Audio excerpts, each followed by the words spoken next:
Welcome to the CISO Daily Update. FBI warns of scammers posing as crypto exchange employees. The FBI issued a warning about scammers impersonating cryptocurrency exchange employees to steal funds from victims. These fraudsters contact potential targets via phone or messages, often creating urgency by claiming account security issues. They aim to trick victims into revealing sensitive information like login credentials, which they then use to access and drain cryptocurrency accounts. To protect themselves, the FBI advises cryptocurrency investors to independently verify the identity of anyone claiming to represent an exchange, avoid responding to unsolicited messages, and never provide login information over the phone. The agency recommends contacting exchanges through official channels if concerns arise and warns against clicking on suspicious links or downloading attachments. This alert follows several recent FBI warnings about various cryptocurrency-related scams. Pharma giant Cencora says personal health data leaked during February cyber incident. Pharmaceutical giant Cencora confirmed a February cyber attack led to the leak of personal health data from a patient support services subsidiary. An investigation revealed more data was exfiltrated than initially understood. Despite the breach, the company's operations and financial outlook remain unaffected. While the exact number of affected individuals is unknown, Cencora has started notifying victims and regulators. It remains unclear if the incident involved ransomware, though a recent report cited a $75 million ransom payment by a Fortune 50 company early in 2024. Cencora was one of the few Fortune 50 companies that reported a cyber event in early 2024. Employees at Dell, AT&T, Verizon, Capital One, and other companies exposed via popular Office app. A data leak from Office app provider simply exposed the credentials of employees from approximately 900 companies and organizations, including Dell, Verizon, AT&T, and Capital One, and government entities such as the Department of Energy. The leak stems from a publicly accessible web directory containing Simply's website and app database backups. It exposed 10,000 employees' email addresses and hashed passwords, which may be cracked and pose a greater risk if the passwords are reused to access corporate applications/systems. DDoS attacks may target election infrastructure, FBI warns. The FBI and CISO warn that distributed denial-of-service attacks may target election infrastructure, potentially disrupting public access to election-related information, but not affecting the security or integrity of the voting process itself. While these attacks could hinder access to voter lookup tools and unofficial election reporting, they do not compromise ballot casting or vote tabulation. Officials have safeguards and response plans in place. Voters should rely on official sources for information and report any suspicious activity or service disruptions to authorities. Mining giant Fresnillo confirms cybersecurity incident. Operations continue normally.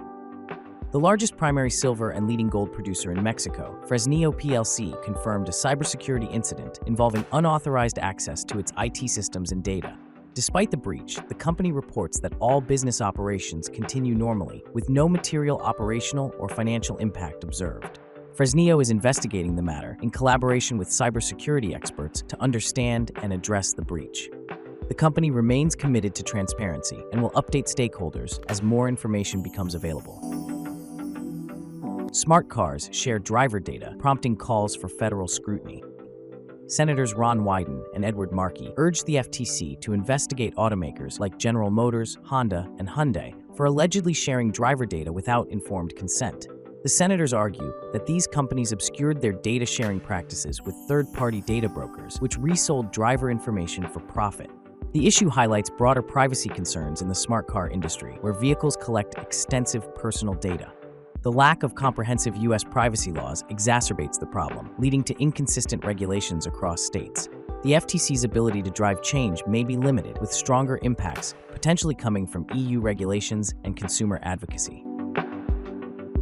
Tech support scam ringleader gets 7 years in prison, $6 million fine.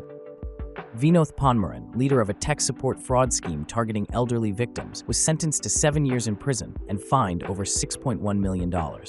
The scam operated from March 2015 to July 2018 and used fake malware alerts to trick 6,500 victims into paying for non-existent technical support.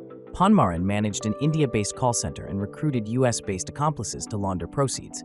Co-conspirators Ramana Leva and Ariful Haq were previously sentenced in 2022. Homebrew security audit finds 25 vulnerabilities.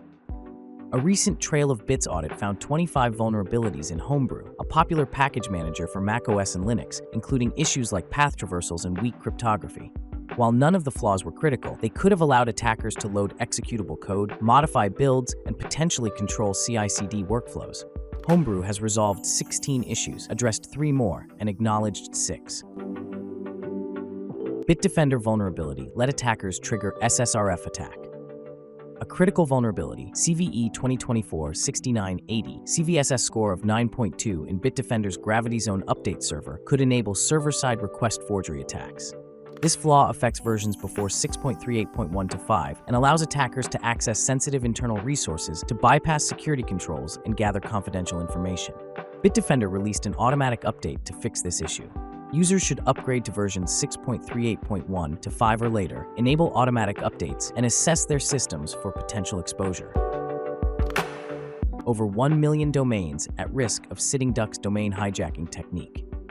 A critical vulnerability dubbed sitting ducks is putting over 1 million domains at risk of hijacking.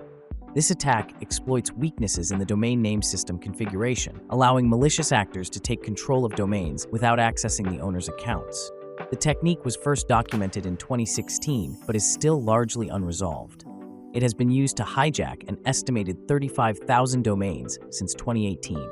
Russian Nexus cybercriminals are actively exploiting this vulnerability to stealthily take over domains for malicious purposes such as malware distribution and spam campaigns. The attack stems from incorrect configurations between domain registrars and authoritative DNS providers. Airlines are flying blind on third-party risks. Airlines are increasingly vulnerable to third-party cyber risks, spotlighted by recent revelations about Boeing's supply chain. With new regulatory mandates, such as those from the US TSA and the EU, the industry must enhance its cybersecurity strategies. Despite an average B rating in cybersecurity, significant gaps heighten risk, especially among aviation-specific software vendors. Ransomware remains a major threat, and the complex web of partnerships in aviation reinforces the need for robust security measures to prevent disasters. BEC attacks surge 20% annually thanks to AI tooling. Business email compromise attacks surged by 20% annually, driven by AI tools generating scam messages, according to Viper Security Group's Q2 2024 report. The firm processed 1.8 billion emails, detecting 226 million spam messages and nearly 17 million malicious URLs, with 49% of blocked spam being BEC attacks. AI-generated BEC attacks accounted for 40% of these, with CEOs, HR, and IT as primary targets. The manufacturing sector was hit hardest, followed by retail and real estate. Enhanced AI-driven defenses and workforce education are essential to combat this growing threat. Thanks for listening. Remember to subscribe to our newsletter at CISOheadlines.com. Until next time, stay curious.